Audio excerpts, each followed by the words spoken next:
सरकार से हटते ही इन लोगों को बिहार में जंगल राज दिखाई देने लगा और उसके पहले मंगल राज था। और यही बेचैनी बढ़ी हुई है बीजेपी वाले लोग को, इसलिए अनर्गल बात बोलने की आदत हो गई है। ये आरएसएस और बीजेपी के लोग हैं, ये नगपुड़िया लोग हैं, और नगपुड़िया लोग अंग्रेजों का दलाल हुआ करता था और बिना सत्ता के वो रह नहीं सकते हैं। बेचैनी में कहीं ना कहीं कुछ तरह का बयान देते रहे हैं, उनकी आदत रही है। वो अपने आदत से बाज आए, नहीं तो मानसिक आरोग्यशाला में हम भर्ती कराने का उपाय करेंगे। बिहार में महागठबंधन की सरकार बनने के बाद भारतीय जनता पार्टी लगातार बिहार सरकार के मंत्रियों पर हमलावर है। बता दें आपको कि कल सुशील कुमार मोदी ने प्रेस कॉन्फ्रेंस करके सुरेंद्र यादव, जो बिहार सरकार में सहकारिता मंत्री हैं, उनके ऊपर हमला किया है। बात करते हैं आरजेडी के मुख्य प्रवक्ता भाई वीरेंद्र हैं हमारे साथ, उनसे कि आखिरकार लगातार इस तरीके के आरोप लग रहे हैं। आपके जो मंत्री हैं, आपके राजद कोटे से जो मंत्री बने हैं, उन पर लगातार आरोप लग रहे हैं।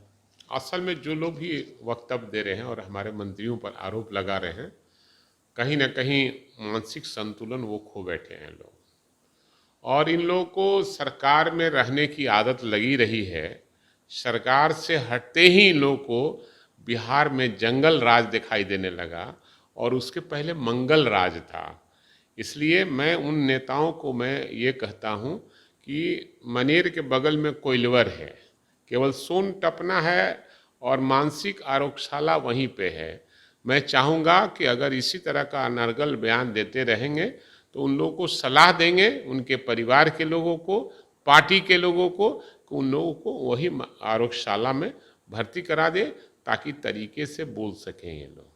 जब प्रधानमंत्री के उम्मीदवार हैं नीतीश कुमार, लगातार आपके नेता भी कह रहे हैं, तेज प्रताप यादव ने भी इस बात को कहा है, लेकिन बीजेपी कह रही है कि नरहन्नी जो है, नरहन्नी से नाखून काटा जा सकता है, पेड़ और गाछ वृक्ष नहीं काटा जा सकता।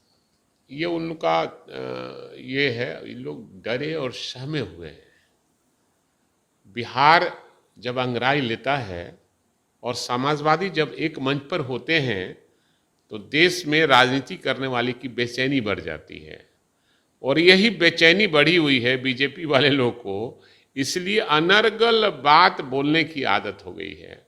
और 24 को में तय है कि मोदी को जाना है और नया भारत का स्थापना होगा। क्योंकि ये आरएसएस और बीजेपी के लोग हैं, ये नगपुड़िया लोग हैं, और नगपुड़िया लोग अंग्रेजों का दलाल हुआ करता था, और अंग्रेजों का दलाल, अंग्रेज भगाओ भारत छोड़ो, अंग्रेजों भारत छोड़ो का नारा गांधी जी ने लगाया था 1942 में, 9 अगस्त 1942 में, और 9 अगस्त 2022 में महागठबंधन एक हुआ है।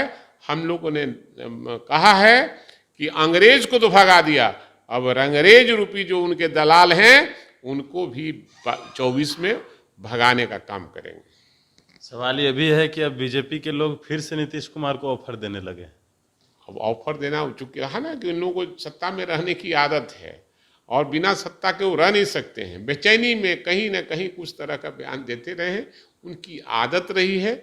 वो अपने आदत से बाज आए, नहीं तो मानसिक आरोग्यशाला में हम भर्ती कराने का उपाय कर दे आ देंगे। आईटी, ईडी, सीबीआई की जो बात आप लोग कर रहे हैं कि हम लोग नहीं डरते हैं, तो डरना भी नहीं चाहिए, भाजपा कर रही है, लेकिन फिर क्यों अनर्गल प्रलाप कर रहे हैं आप लोग? नहीं, अनर्गल प्रलाप कभी हम नहीं करते हैं।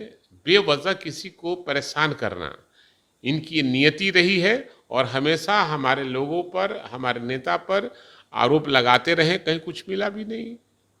और हमेशा उसी दिन क्यों, जिस दिन सरकार बन रही थी उसी दिन क्यों, सवाल ये उठता है कि कहीं ना कहीं विश्वास मत प्राप्त कर रहे हैं एक तरफ, और दूसरी तरफ हमारे लोगों को आप हरकाने का, डराने का प्रयास कर रहे हैं। बिहार है, बिहार से ही सारी चीज़ें शुरू होती है, चाहे वो देश की आज़ादी हो, चाहे 24 में हटाने की बात है। बिहार अंगड़ाई ले लिया है और बिहार देश की गद्दी को बेदखल करेगी जो अनर्गल बात बोलने वाले लोग हैं। चलिए, बिल्कुल। तो ये थे हमारे साथ आरजेडी के मुख्य प्रवक्ता भाई वीरेंद्र। कई सवाल थे जो हमने इनसे लिए हैं। बड़े एक्सप्लेनेशन के साथ नमस्कार।